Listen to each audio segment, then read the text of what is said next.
অনেক স্টুডেন্ট মনে করেন একটু পড়াশোনা করব, একটু লেখালেখি করব, একটু টিউশন যাব, কলেজ যাব, স্কুল যাব, আমার ভালো রেজাল্ট হয়ে যাবে। এটা আসলে কিন্তু হয় না। সেটা স্টুডেন্ট লাইফ থেকে শুরু করে যে পেশায় আছেন, প্রত্যেকটা পেশায় আপনাকে প্রবলভাবে স্ট্রাগল করতে হয়। আপনাকে লড়াইটা দিয়ে যেতে হয় কন্টিনিউভাবে, পেশাদারভাবে। পূর্ণ পবিত্র দায়িত্ব মনে করে প্রত্যেকটা মানুষ যদি তার কাজটাকে কন্টিনিউ করে, কনসিস্টেন্সিটা মেনটেন করে, ডিসিপ্লিন হয়, রুটিন করে এবং রুটিন ফলো করে, তাহলে সে অবধারিত সাকসেস পাবে। কিন্তু সে যদি মনে করে আজ না থাক, কাল করব, পরে দেখা যাবে, প্রচুর কল্পনা করে, প্রচুর চিন্তা করে, প্রচুর ইনফরমেশন জোগাড় করে, আজকের ডেটে নলেজের কোনো দাম নেই যদি সেই নলেজ বাস্তবে প্রয়োগ না হয়। আমি প্রচুর জিনিস জানি, তাতে আমার কি লাভ? জগতের কি লাভ? জানতে পারেন আপনি, আপনি চলমান বহমান একটা লাইব্রেরি, তাতে জগতের কোনো অসুবিধা নেই। আপনার জীবনেরই সমস্যা কেন? না, আপনার এই জানাটা বাস্তবে প্রয়োগ হলো না।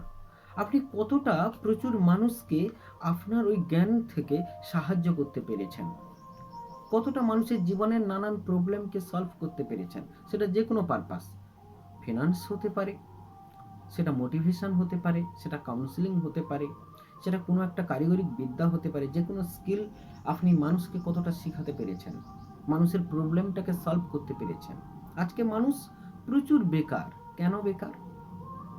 কারণ সে যোগ্য নয়। লোকে বলবে কেন? আজকে তো এম এ পাসের অভাব নেই, বিএড এর অভাব নেই, প্রচুর পড়াশোনা মানুষের অভাব নেই, যোগ্যতা অনেক। আমি এই যোগ্যতার কথা বলছি না, এটা যোগ্যতার একটা পার্ট মাত্র। আমি সেই যোগ্যতার কথা বলছি যে স্কিল অর্জন করলে সে পরিবেশের সেবা দিতে পারবে। সে দেখবে যে এই মানব সমাজকে কিভাবে একটা মানুষ পরিষেবা দিতে পারে। এই পৃথিবীতে যারা পরিষেবা দিতে পেরেছে তারা জীবনে প্রতিষ্ঠা পেয়েছে। একটা মৌমাছি যে পরিষেবাটা দেয়, তাকে মনে হয় যেন একটা ছোট একটা পতঙ্গ, তার কি দাম আছে?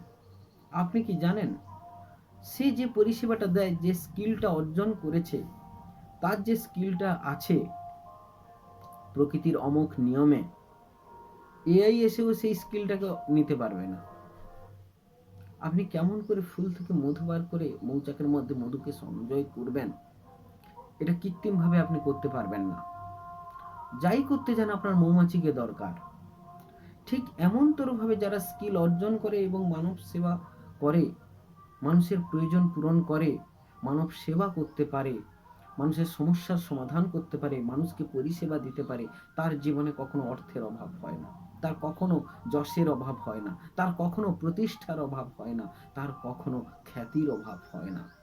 তাহলে মানুষের জীবনে সে যদি তার মানব সমাজকে প্রয়োজন অনুসারে, যে আপনি যে এলাকায় আছেন দেখুন মানুষের প্রয়োজন কি, সোশ্যাল মিডিয়ায় চলে আসুন, ফেসবুক পেজ করুন, কোর্স তৈরি করুন, ইউটিউব বানান, চ্যাটজিপিটি থেকে ভালো করে শিখুন।